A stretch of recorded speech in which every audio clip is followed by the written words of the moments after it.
For more latest videos and updates, please subscribe our channel and hit the bell icon.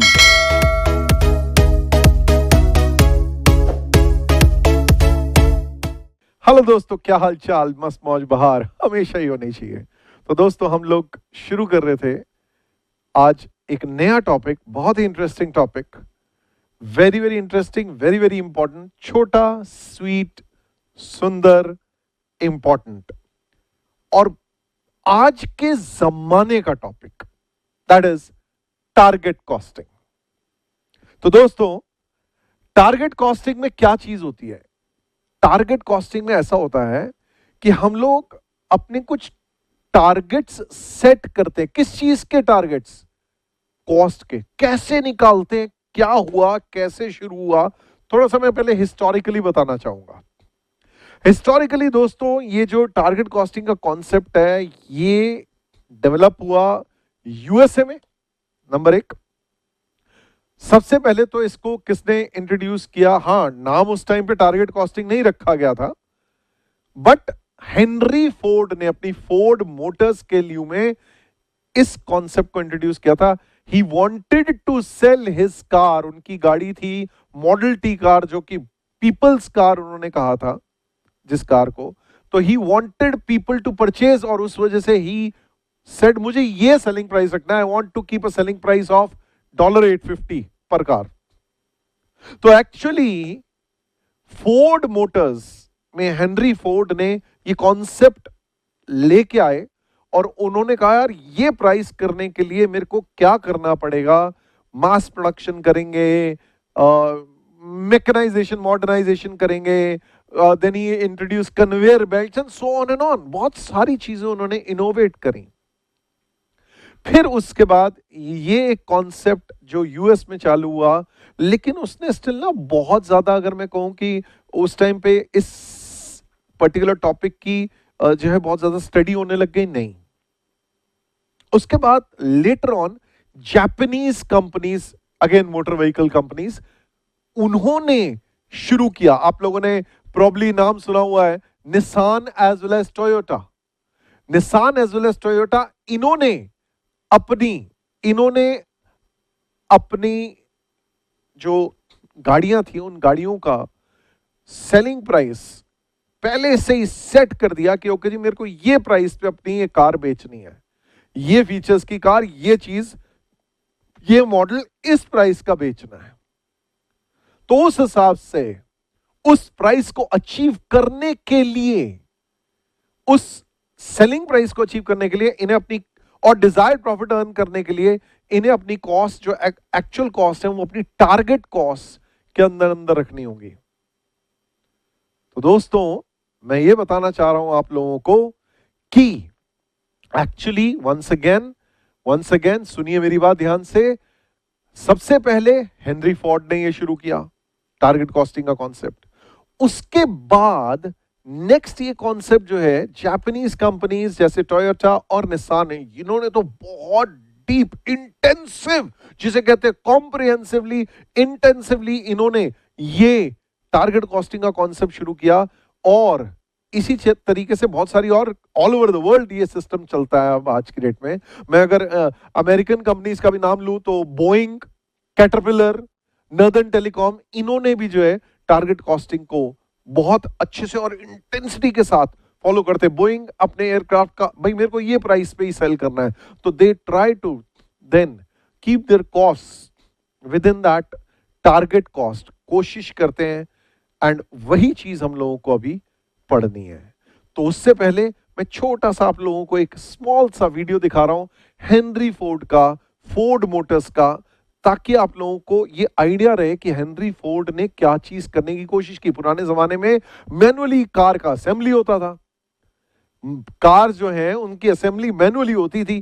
तो जो system थे Henry Ford ने innovate किए, और क्या सिस्टम्स वो लेके आए, और उन्होंने किस तरीके से अपनी कॉस्ट, अपना सेलिंग प्राइस, उन्होंने कहा यार मुझे, I want to sell this car at this price, model T car at $850, ताकि ज्यादा से ज्यादा लोग खरीद सकें।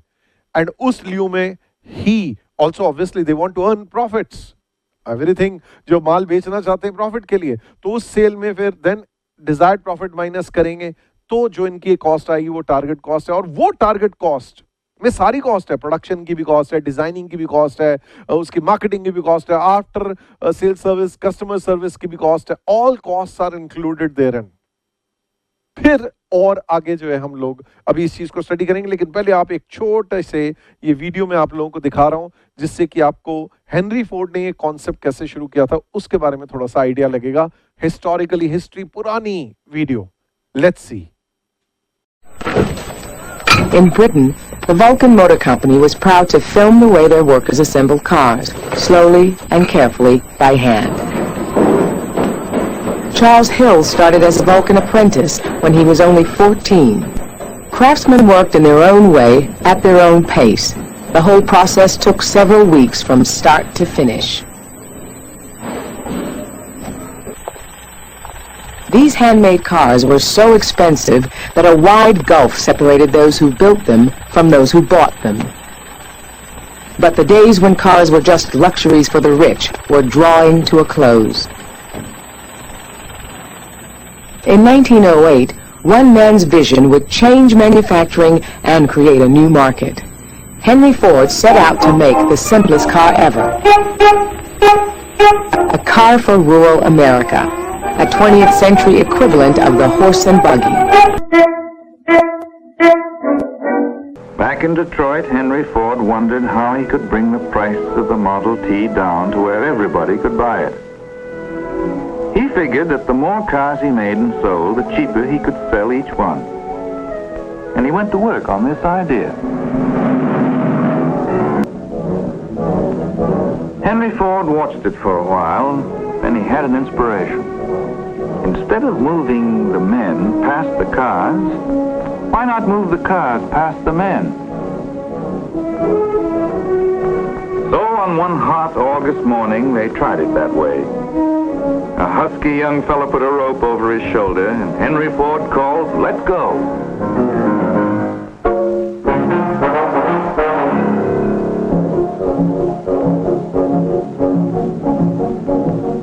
And at that very moment, as the workmen began to fasten the parts onto the slowly moving car, the assembly line was born, a technique that was to revolutionize mass production all over the world.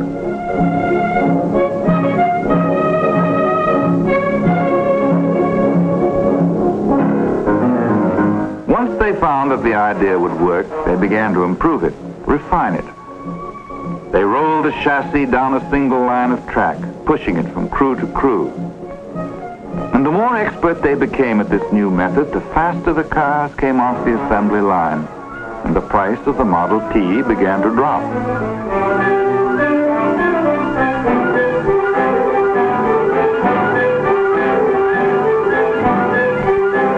They tried the same idea on all the various parts of the car, and created what were called sub-assemblies. Each man on the line became a specialist. He did one thing, and he did it perfectly, then passed the work along to the next man. Minute by minute, production was winning the battle against wasted time and wasted effort. Parts were fed to the workmen by gravity slides so they wouldn't have to stop and wait for new parts. Then they put the parts on moving conveyor belts. This was a great step forward because now they could regulate the flow of work and keep it moving at a constant rate of speed.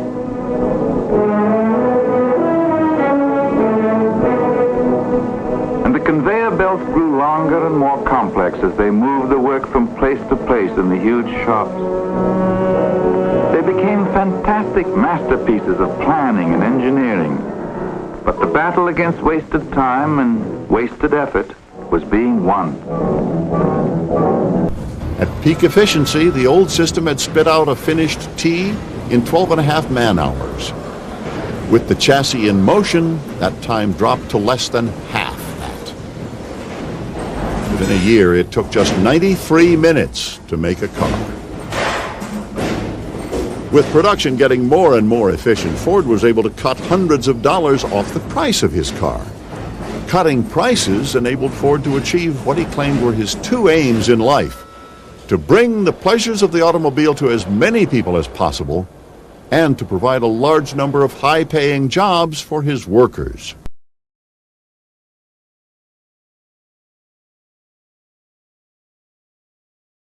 Okay guys, जल्दी जल्दी ये question पढ़ लो। आज का पहला सवाल, target costing का पहला सवाल। ओके गाइस, अब तक आप लोगों ने पढ़ लिया होगा। Let us start the discussion, here we go. तो वो कह रहे कौलून टॉय कंपनी, केटीसी। अच्छा, कौलून हांगकांग में जगह है और ये कौलून टॉय कंपनी एक्चुअल में वहां पे एक टॉय कंपनी है। एक्सपेक्ट्स टू सक्सेसफुली लॉन्च है दोस्तों, सक्सेसफुली लॉन्च करने का सोच रहे हैं toy H. Okay, as the case में भी एक डिज्नी कैरेक्टर है टॉय एच। ऑलराइट, केटीसी जो है 15% रॉयल्टी देगा, 15% जो है केटीसी क्या करेगा, केटीसी 15% रॉयल्टी देगा on selling price to Disneyland. Simple सी बात है भाई, डिज्नीलैंड का टॉय है, डिज्नी लैंड जो है, डिज्नी जो कंपनी है उसका टॉय है, तो उस हिसाब से डिज्नीलैंड को इन्हें जो है 15% रॉयल्टी देना पड़ेगा सेलिंग प्राइस का। और सेलिंग प्राइस जो है ₹100 पर टॉय है। 25% ऑफ सेलिंग प्राइस इनका टारगेट प्रॉफिट है। तो सिंपल सी बात देखो दोस्तों, इनका सेलिंग प्राइस अगर ₹100 है, उसमें से टारगेट प्रॉफिट 25 काटेंगे तो 75 टारगेट कॉस्ट हुई, इंक्लूडिंग दी इंक्लूडिंग रॉयल्टी। और रॉयल्टी जो है 15% ऑफ सेलिंग प्राइस है, तो कहने का मतलब एक्सक्लूडिंग रॉयल्टी 60 कॉस्ट हो गई। और ये इन्होंने उसकी कॉस्ट का जो है डिटेल दिया हुआ है। क्या दिया हुआ है भाई, कि कंपोनेंट H1 लगना है 8.5 का, ठीक है। कंपोनेंट H2 लगना है जी ₹7 का, ऑलराइट।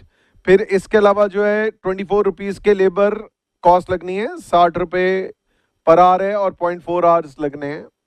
और प्रोडक्ट स्पेसिफिक ओवरहेड जितना भी खर्च होना है, तो कितना हो गया, 8.5 प्लस 7 प्लस 24 प्लस 13.5, तो ये तो 53 तो हो ही गया।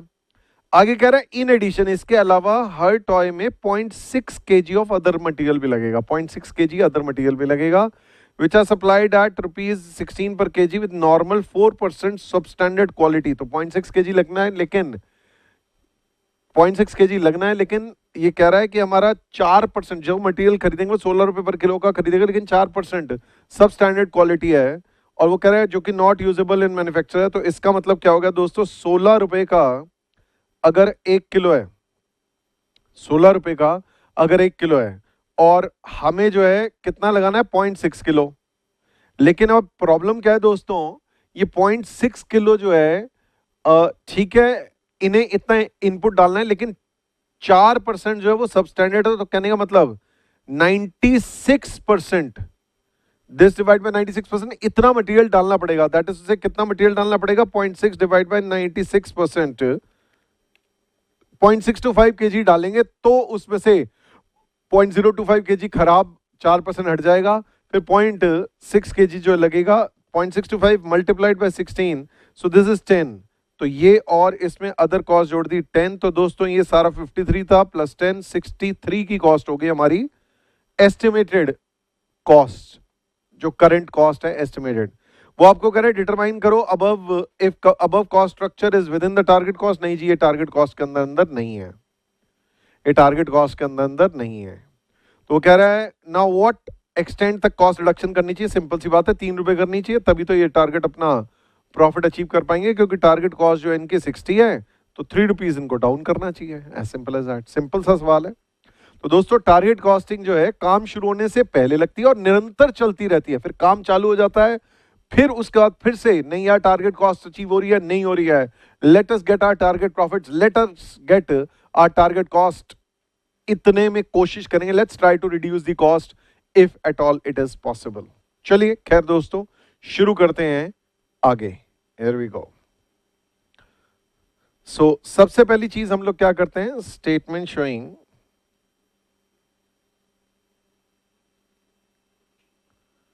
computation of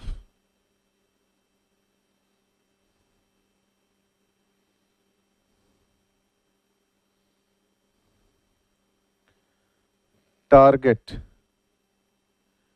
cost of toy H है ना दोस्तों। टॉय एच की टारगेट कॉस्ट हम लोगों ने निकालनी है, लेकिन यहां टारगेट कॉस्ट कौन सी हम लोग निकाल रहे हैं, एक्सक्लूडिंग रॉयल्टी निकाल रहे हैं, क्योंकि रॉयल्टी तो सीधा सीधा 15% ऑफ सेल प्राइस है जो कि हमें कॉलोन टॉय कंपनी को देना ही देना है। तो इस हिसाब से यहां आएगा पर्टिकुलर्स,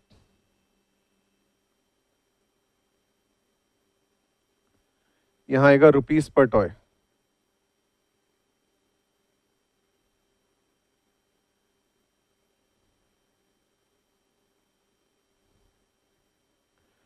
सो दोस्तों what we are going to do is, सबसे पहले है टारगेट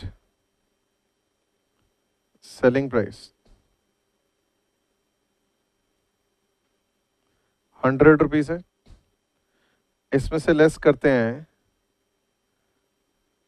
टारगेट प्रॉफिट। उसने टारगेट प्रॉफिट दोस्तों कितना बोला हुआ है, 25% of selling price. So this I am writing 25% of 100 rupees. ये माइनस करके आपका टारगेट कॉस्ट इंक्लूडिंग रॉयल्टी आ जाता है, लेकिन हमें रॉयल्टी के खर्चे भी माइनस कर देने चाहिए। Royalty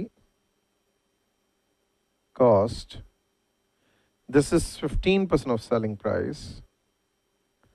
That is to say 15% of 100 rupees, that comes to 15 rupees. So this comes to 60 rupees is target cost excluding royalty.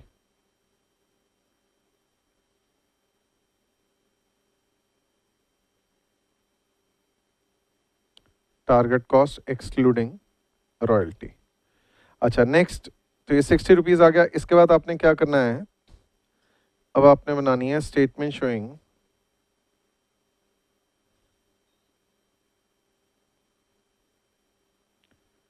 Current estimated cost.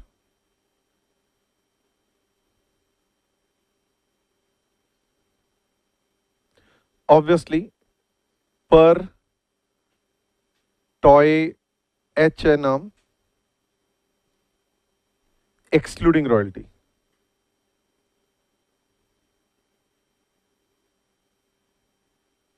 So guys simple, आपने क्या करना है, आपने ऐसी सुंदर सी स्टेटमेंट बनानी है। रुपीस पर टॉय ही चल रहा है, ऊपर लिख दिया है कॉस्ट पर टॉय, तो फिर से लिखने की जरूरत नहीं है। अब देखिए दोस्तों, एक तो है कंपोनेंट H1 लगना है इनका, रुपीज 8.5 पर टॉय है ना जी, रुपीस पर टॉय। फिर कंपोनेंट H2 भी है,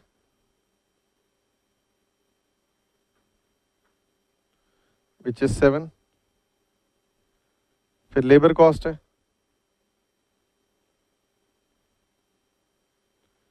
0.4 hours multiplied by rupees 60 per hour.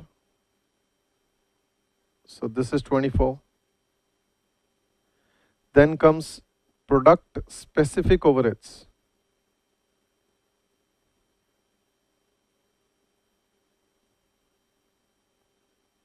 आप देख सकते हैं दोस्तों ये कितना है, 24 के बाद 13.5। और फिर उसने आपको अदर मटेरियल कॉस्ट भी बोली है कुछ, और वो अदर मटेरियल कॉस्ट के बारे में क्या है, 0.6 kg लगेगा, और 1 किलो जो है वो 16 रुपीज़ का आता है, लेकिन 4% इनका खराब मटेरियल निकलता है जो कि इस्तेमाल ही नहीं हो सकता। तो add other material cost,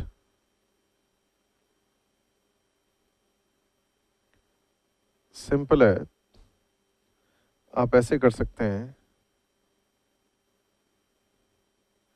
rupees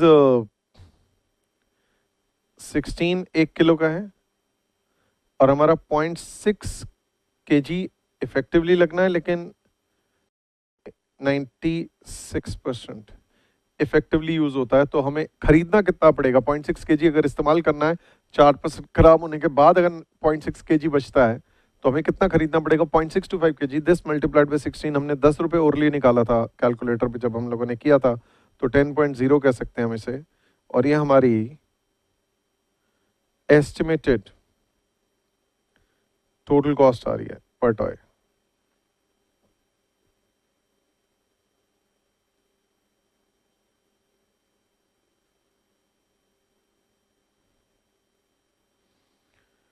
₹63।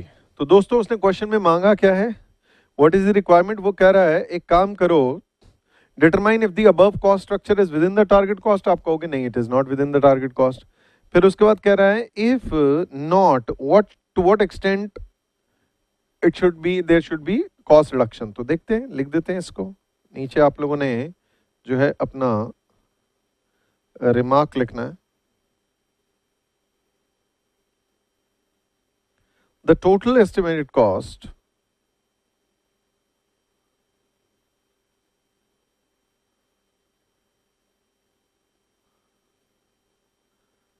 per toy H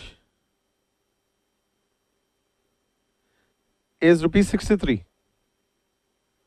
ये 63 है, ठीक है जी, comma while the target cost is ₹60। Target cost 60 है। तो इस हिसाब से हमें क्या करना है, the company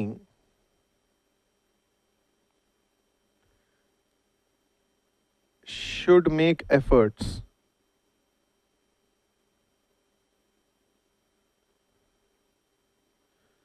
to reduce its cost per toy by ₹3 each।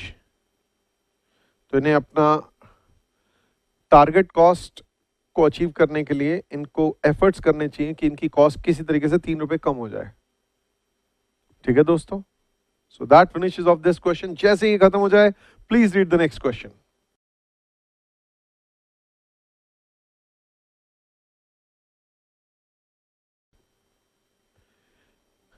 Okay guys, अब तक आप लोगों ने पढ़ लिया होगा। Let us start the discussion. Here we go. So वो क्या कह रहा है, कह रहा है the company has sales of 1 lakh units. तो 1 लाख यूनिट्स जो है ये लोग बेच पा रहे हैं ₹200 पर यूनिट का। इसका मतलब इनकी सेल्स वैल्यू जो है ₹200 lakhs है। और वो कहता है प्रॉफिट जो है 40 लाख है। आप नीचे देखेंगे तो ना टोटल कॉस्ट 160 लाख है, तो इस 200 लाख में से 160 हटाते तो 40 लाख आता है। ठीक है, तो 160 लाख की कॉस्ट है, सेल्स 200 लाख है, प्रॉफिट 40 लाख है करंट ईयर में। कहता है स्टिफ कंपटीशन है। ठीक है जी, टारगेट कॉस्टिंग के लिए कंपटीशन तो बहुत जरूरी है। मोनोपोलीज में तो टारगेट कॉस्टिंग लगता भी नहीं है। कहते हैं company has to reduce the price. अरे इन्हें अपना selling price, target price, selling price जो है रिड्यूस करना पड़ेगा। ओके, नेक्स्ट ईयर का इन्हें 5% रिड्यूस करना पड़ेगा, मतलब 200 से 5%, दैट इज ₹10 कम करना होगा to achieve the same volume of target sales. That is 1 lakh units बेचने के लिए। इसका मतलब क्या हो गया दोस्तों, ₹190 लाख की सेल्स होगी अब एस्टिमेटेड। मतलब 10 लाख रुपए के प्रॉफिट में सीधा सीधा हिट आ गया। और वो कहता है cost structure and profit for current year. Current year का डायरेक्ट मटेरियल इतना था, डायरेक्ट वेजेस इतना था, वेरिएबल फैक्ट्री वेजेस इतना था, फिक्स्ड सेलिंग और एडमिनिस्ट्रेटिव सब मिला के। तो दोस्तों अगर आप देखोगे तो पर यूनिट अगर निकालोगे तो 1 लाख यूनिट से डिवाइड करेंगे तो ₹60 पर यूनिट, 45 पर यूनिट और ये 20 पर यूनिट है। ये वेरिएबल कॉस्ट है और फिक्स कॉस्ट तो टोटल 35 लाख है ही है। कह रहा है to achieve the target cost. अब टारगेट कॉस्ट हमें चाहिए to maintain the same profit. जो इस साल का प्रॉफिट था 40 लाख, वही प्रॉफिट कमाना है, मतलब 10 लाख रुपए का प्रॉफिट कम नहीं होने देना। तो कह रहा है the company is evaluating the proposal to reduce the labour cost and fix factory overheads. दोस्तों इनकी लेबर कॉस्ट, दैट इज से ये वाली, as well as fix factory overhead जो इसमें इंक्लूडेड है, वो इसमें इंक्लूडेड है। सेलिंग भी है, एडमिनिस्ट्रेटिव भी और फैक्ट्री ओवरहेड्स भी इंक्लूडेड है। तो इन दोनों को रिड्यूस करने का इरादा है। एक वेंडर ने एक सप्लाई कर रहा है machine suitable for companies operation, has offered the advance technology semi automatic machine. दोस्तों सेमी ऑटोमेटिक मशीन वो जो है ऑफर कर रहा है 20 लाख रुपए की, और रिप्लेसमेंट ऑफ ओल्ड मशीन की वैसे वर्थ जो है 5 लाख रुपीज है। 5 लाख रुपए की उस मशीन की हमारे हिसाब से हमारी बुक्स में वैल्यू है, और हम उसको जो है अगर आज वेंडर को दे देते, वेंडर टेक बैक करेगा इस ओल्ड मशीन को 2.7 लाख का, तो इसका मतलब हमें 2.3 लाख का नुकसान हो जाएगा। दोस्तों हम यहाँ रेलिवेंट कॉस्टिंग नहीं कर रहे, यहाँ जो है हम लोग उसने क्वेश्चन में हमें रेलिवेंट कॉस्टिंग नहीं, उसने टारगेट कॉस्टिंग करने को बोला है, तो will not go by the relevant costing concepts, will को जो उसने डेटा दिया उसको एनालाइज करके, we are not taking the decision relevant costing के बेसिस पे, this is not that. He is asking us कि भाई हमें कितने supervisor are to be remove from production activities next year in order to achieve the target cost. तो हमें cost जो है वो टोटल जो हमारी कॉस्ट थी वो सारी लेके चलनी है, रेलिवेंट कॉस्ट नहीं, टारगेट कॉस्ट। ठीक है दोस्तों, आगे बढ़ रहे हैं। तो company's policy is to charge depreciation 10% on WDV। अभी कितना है दोस्तों, 5 लाख का 10% दैट इज 0.5 लाख डिप्रिसिएशन जाता है, तो वो ऑब्वियस सी बात है इसमें इंक्लूड होता होगा। और मेंटेनेंस चार्जेस जो है एग्जिस्टिंग मशीन के 1.2 लाख पर एनम वो भी इसमें इंक्लूड होंगे। और कहते हैं whereas there will be warranty of services free of cost for the first 2 years। 2 साल के लिए जो है हमें वारंटी है कि भाई 2 साल के लिए हमें सर्विस फ्री है, तो ये 1.2 लाख ये भी बच गया हमें। ओके, साथ में हमें ये जो डेप्रिशिएशन इसका 0.5 लाख होता था वो कम हो गया। देर आर 10 सुपरवाइजर्स जिनकी हर एक की कॉस्ट जो है 1.5 लाख रुपए पर एनम है। 1.5 लाख रुपए का एक सुपरवाइजर है, तो हमें 15 लाख रुपीज उसकी कॉस्ट वो भी इसमें इंक्लूड है एज द केस में भी। और वो कह रहा है हमें the new machine is having a conveyor belt. नई मशीन में ना कन्वेयर बेल्ट है, एक कन्वेयर बेल्ट है, और वो कह रहा है it is expected to help cost cutting करेगा। कन्वेयर बेल्ट जो इधर से उधर मूव करेगी तो हमें जो कॉस्ट कटिंग होगी, हमें इतना ज़्यादा बंदे और एक्सेट्रा वो सारी चीज़ें नहीं चाहिए होंगी, तो वो हमें कह रहा है प्रोडक्टिविटी जो है हमारी वर्कर्स की इंप्रूव हो जाएगी 20%। इसका मतलब दोस्तों आप ये देखो, ये जो 45 लाख रुपीज़ लग रहा है ना, अब सिंपल सी बात, अगले साल 45 लाख नहीं लगेगा। क्यों? क्योंकि सोचो अभी अगर मैं अपने वर्कर को, ध्यान से सुनना, 100 रुपये देता हूँ और वो 100 यूनिट्स बनाता है। अब अगर मैं उसे 100 रुपये दूंगा, उसने मुझे ये नहीं बोला कि मैं लेबर कॉस्ट मेरे को बढ़ानी है घटानी है भी नहीं बोला, तो अगर मैं 100 रुपये उसको देता हूं तो 100 यूनिट्स बनाता है। कन्वेयर बेल्ट की वजह से प्रोडक्टिविटी बढ़ेगी तो वो 100 रुपये में 120 यूनिट बनाएगा। इसका मतलब क्या हो गया, मेरी 20% प्रोडक्शन ज्यादा होगी, तो मेरी लेबर कॉस्ट जो है वो कितनी हो जाएगी दोस्तों, 45 लाख डिवाइड बाय 120%, इतनी हो जाएगी जितनी भी आती है। लेट अस कैलकुलेट इट, कितनी आती है, let us do the maths. 45 divide bye 1.2, so guys this is 37.5 lakh, तो 37.5 लाख होगी पहली बात।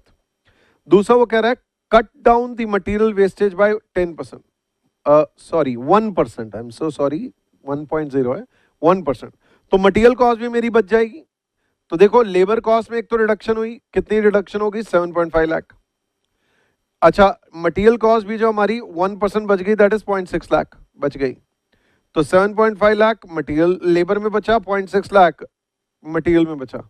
चलो, elimination of services of supervisor because auto facility है, इसके कारण अब हमें सुपरवाइजर ज्यादा नहीं चाहिए। अब यहाँ से वहाँ कन्वेयर बेल्ट चल रही है, तो हर एक चीज को, एक्टिविटी को इतना डीपली सुपरवाइज करने की जरूरत नहीं है। अब कंपैरेटिवली अब हमें कम सुपरवाइजर चाहिए होंगे। पहले हमारे पास 10 सुपरवाइजर्स थे, तो वो यही पूछ रहा है कितने सुपरवाइजर्स रिमूव करें।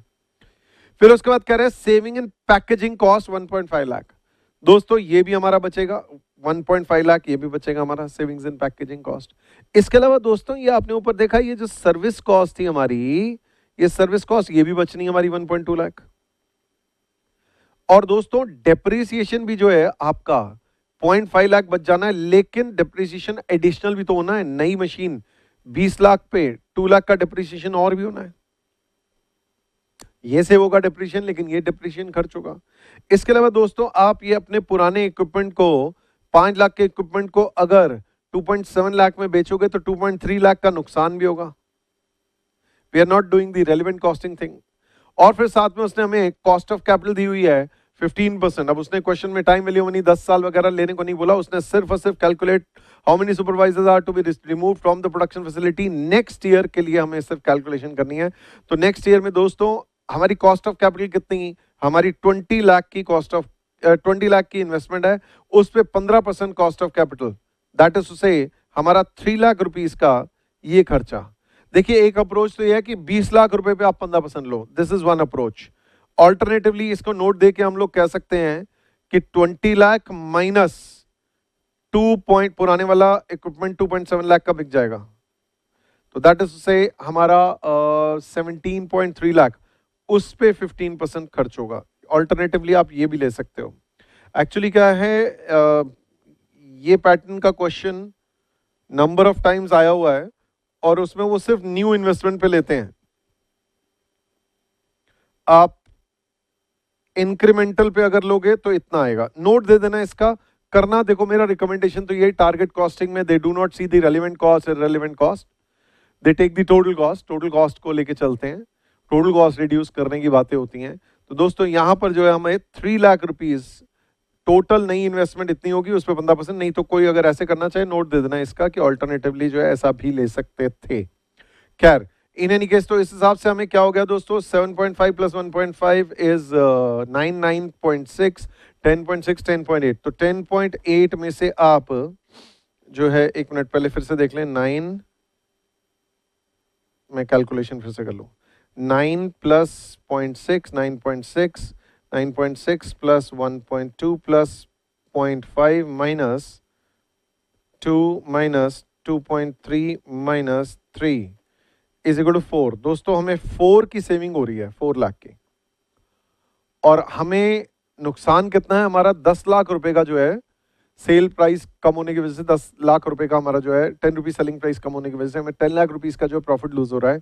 तो 4 लाख रुपए की यहाँ से सेविंग हो रही है, तो 6 लाख रुपए आपको सुपरवाइजर के कट करने पड़ेंगे। एक सुपरवाइजर आपका कितनी कॉस्ट करता है, 1.5 लाख, तो आपको कितने सुपरवाइजर कट करने पड़ेंगे, you will have to cut 4 supervisors, 4 supervisors को thank you tata bye bye करो, और इस हिसाब से आप अपनी टारगेट प्रॉफिट जो है अचीव कर पाओगे।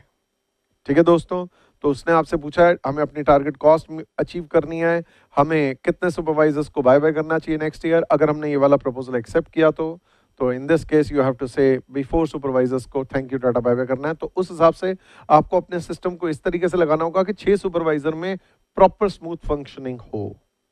ऊपर से लेबर का भी जो है हम लोग ये अजम्पशन दे सकते हैं नीचे कि वी आर अज्यूमिंग कि लेबर कॉस्ट में कोई चेंज नहीं आएगा अगले साल में, प्रोडक्टिविटी बढ़ने के लिए में हमें उन्हें कोई एडिशनल बोनस या इंसेंटिव नहीं देना होगा, नथिंग इज मेंशन, तो नहीं देना होगा। इस अजम्पशन को आप नीचे नोट देके एंड सॉल्व कर सकते हैं। इस चीज को भी आप देना चाहे तो दे सकते हैं कि भी हमने कॉस्ट ऑफ कैपिटल जो निकाली है वो नई इन्वेस्टमेंट पे निकाली है, ऑल्टरनेटिवली कोई इंक्रीमेंटल पे कहता तो फिर वो 20 माइनस 2.7 दैट इज से 17.3 पे निकालते तो इतनी आती। बाकी खैर इससे करना मत, क्योंकि ये सेम चीज कई जगहों पे कई बार कई एरियाज में आई हुई है और उन्होंने 20 पे लिया हुआ है। सो इसको नोट की तरह दे, दैट इज मोर बेटर। ठीक है जी, बाकी इंस्टीट्यूट ने तो इसका नोट भी नहीं दिया है। So my suggestion, my recommendation is that you simply do what? You simply do 20 lakh, but still to be on a safer side, I will still say this is also logical thing कि भाई मेरे को 20 लगाना है लेकिन 2.7 तो यहीं पे मेरे को मिल गया, तो अल्टीमेटली मेरे को तो नई मशीन पे सिर्फ इंक्रीमेंटल इन्वेस्टमेंट खर्च करनी पड़ी, दैट इज से 17.3। इधर फिर मैंने थोड़ा सा रेलिवेंट कॉस्टिंग का कॉन्सेप्ट लगाया, जो कि वैसे लिया नहीं जाता यहाँ पर टारगेट कॉस्टिंग में, क्योंकि आप में से किसी के दिल में ये ख्याल आ सकता है कि सर मेरे को तो सिर्फ इंक्रीमेंटल पे लेना चाहिए। तो that is your call, you can give a note if you want to. बाकी इंस्टीट्यूट ने दिया नहीं नोट, तो मैं भी इस चीज का नोट नहीं दूंगा। ठीक है दोस्तों, मैं भी इस चीज का नोट नहीं दूंगा, क्योंकि हम लोग टोटल कॉस्ट कॉन्सेप्ट पे चल रहे हैं टारगेट कॉस्टिंग में। We are not playing relevant cost. Okay, जिन्हें समझ में आ गया बहुत ही बढ़िया, जिन्हें नहीं आया घबराओ मत, मैं रिपीट कर रहा हूं लेकिन इस बार लिखवाते हुए। आइए शुरू करेंगे ये सवाल। Here we go. सबसे पहली चीज वो कह रहा है हमसे प्राइस कट करेंगे तो उस केस में हमें सेम प्रॉफिट मार्जिन अचीव करने के लिए हमें कितना जो है अपना सुपरवाइजर्स को निकालना पड़ेगा। तो आप सबसे पहली चीज क्या कहेंगे, due to reduction in selling price per unit by 5% on rupees 5%, बस 5% ही कर देते हैं, due to reduction in selling price per unit by 5%, comma, the total sales value and total profits are expected to decrease by, देखिए दोस्तों, ₹200 into 5%, that is 10 रुपए into 1 lakh units is equal to ₹10 lakhs. 10 lakh रुपए जो है ये decrease हो जाएगा, पहली बात. दूसरा नंबर, अब हम लोगों ने क्या करना है, अब हमें डिटरमाइन करना है कि कितने सुपरवाइजर को thank you tata bye bye कहें. So statement showing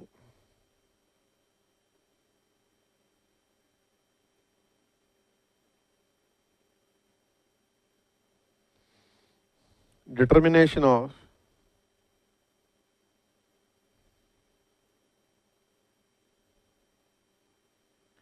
number of supervisors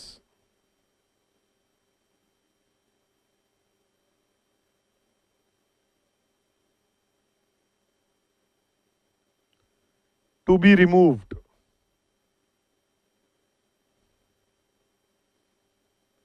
from production activities next year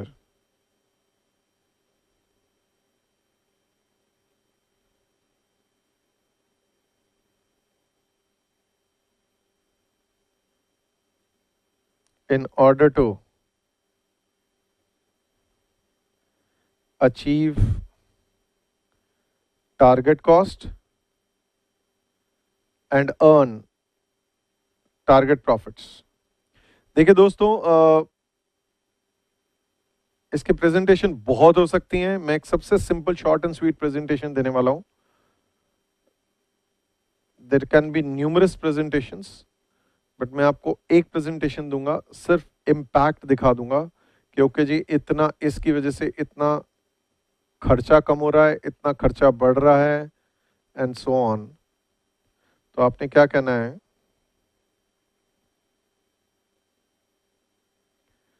desired reduction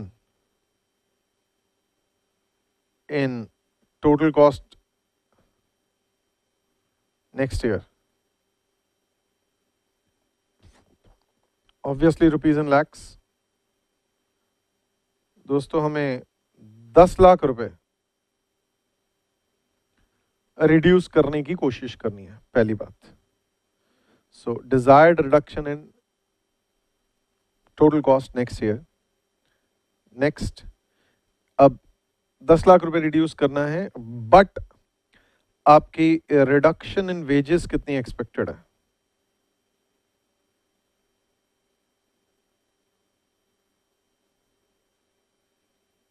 expected आप देख सकते हैं 45 लाख की वेजेस हैं और 45 डिवाइड बाय 120%, क्योंकि वो कह रहा है 20% प्रोडक्टिविटी बढ़ेगी, तो ये हम लोगों ने निकाला था 45 divide by 120% is equal to 37.5, तो 7.5. लेकिन आप इसके बारे में एक यहाँ पर नोट भी दे सकते हैं,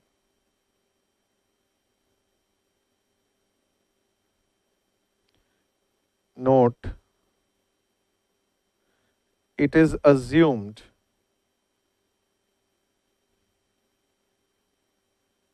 that labor cost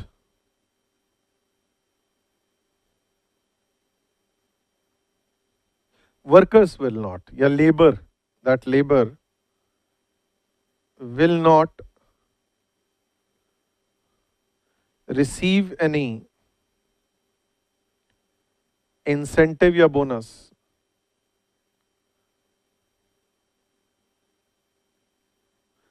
on account of improved productivity.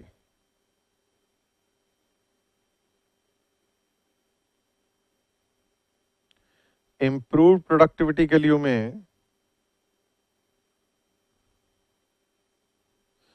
कोई इंसेंटिव या बोनस नहीं मिलने वाला वर्कर्स को, ये अज्यूम किया है।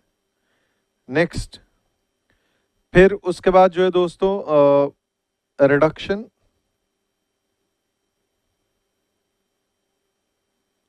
इन मटेरियल कॉस्ट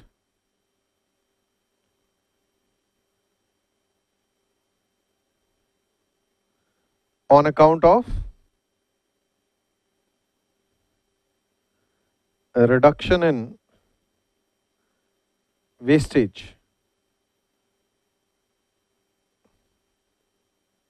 तो देखिए दोस्तों, वेस्टेज हमारा कितना रिड्यूस होने वाला है, ₹60 lakhs का, ऑब्वियसली 1%। सो ये यहाँ पर आप लिख सकते हैं 0.6 लाख, ये भी बच जाएगा। और देखें और क्या है, फिर इसके अलावा जो है दोस्तों, वो आपको और क्या चीज़ बोल रहा है, वो कह रहा है एक तो हमें नई मशीन की जो मेंटेनेंस है वो कोई नहीं लगने वाली, तो मेंटेनेंस कॉस्ट बचेगी, और साथ में आप देख सकते हो तो सेविंग्स इन मेंटेनेंस कॉस्ट।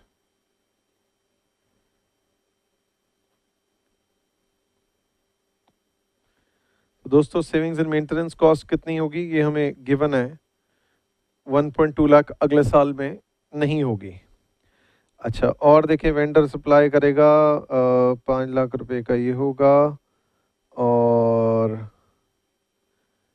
इसके अलावा दोस्तों हमें नेक्स्ट एक और चीज़ बच रही थी जो कि हमारी है पैकेजिंग कॉस्ट 1.5 लाख।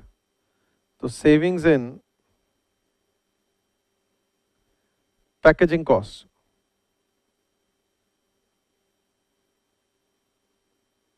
ये दोस्तों ये हमारी 1.5 लाख ये बचेगा। फिर अगला नंबर हमें सेविंग्स सारी हो गई। अब इसमें से एक सेविंग और है, savings in depreciation of old machinery. Savings in depreciation on old machinery. तो दोस्तों ओल्ड मशीनरी का डेप्रिसिएशन जो है वो हमारा बच जाएगा, कितना हुआ, जो कि आप देख सकते हो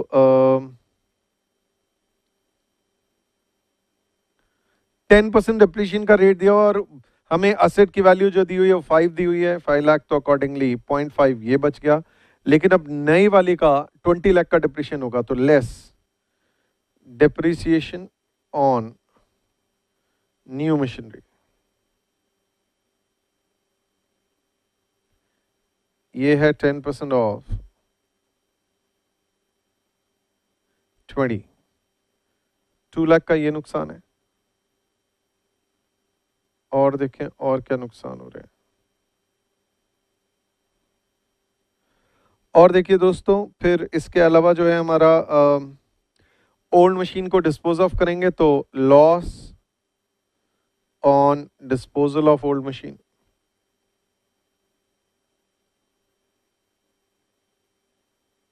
आप जानते हैं 5 लाख की मशीन को 2.7 में एक्सचेंज कराएंगे तो 2.3 लाख का ये भी नुकसान होगा। ये भी अगले साल का हमारा कॉस्ट में आएगा या लॉसेस में आएगा, जैसे मर्जी कह दो। फिर इसके अलावा जो है दोस्तों आप और कह सकते हैं नई इन्वेस्टमेंट पे cost of capital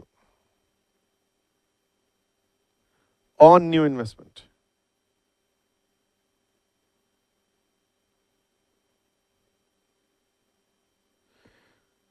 So this is going to be something like 15% off 20.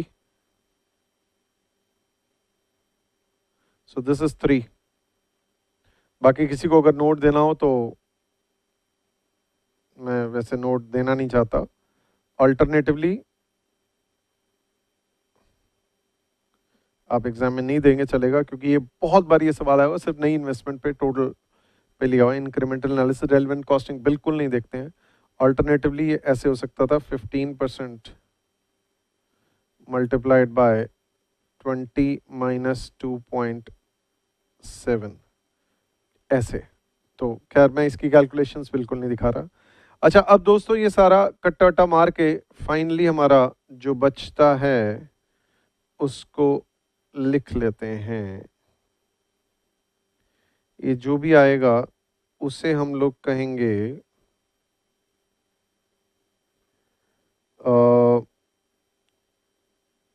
Effective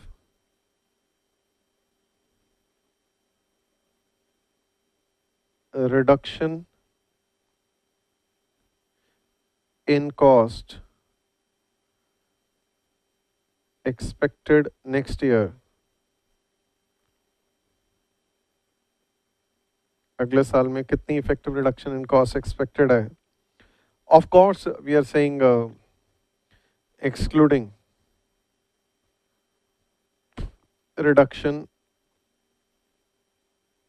in supervisor salary। अभी सुपरवाइजर का नहीं लिया।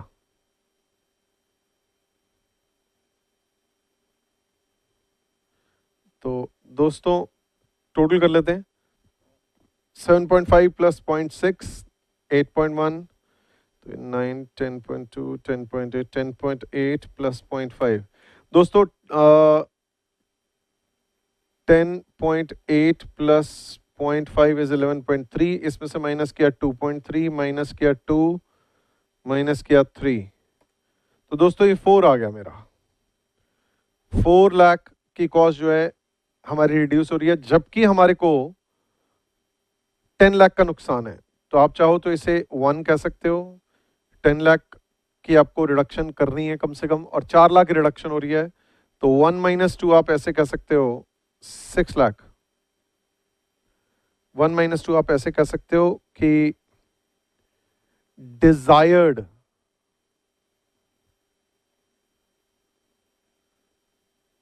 Reduction additional desired additional reduction in target cost, इतनी हमें कॉस्ट और रिड्यूस करनी है। और इसको अचीव कैसे करना है? ऑब्वियस ही बात है, सुपरवाइजर्स को निकाल के। To be achieved by removing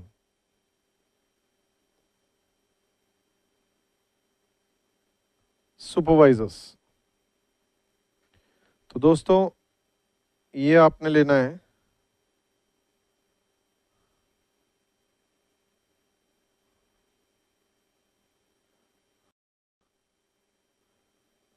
इसको 1.5 एक सुपरवाइजर की कॉस्ट है, तो कॉस्ट ऑफ ईच सुपरवाइजर कितना है, इससे डिवाइड करेंगे तो आपके number of supervisors to be reduced, number of supervisors to be reduced आ जाएगा। जैसे इसको मैं कह देता हूं इज इक्वल टू 3, इसको मैं कह देता हूं 4, इसको कह देता हूं 3 डिवाइड बाय 4। सो 4 सुपरवाइजर्स जो हैं आपको निकालने पड़ेंगे। 4 सुपरवाइजर्स।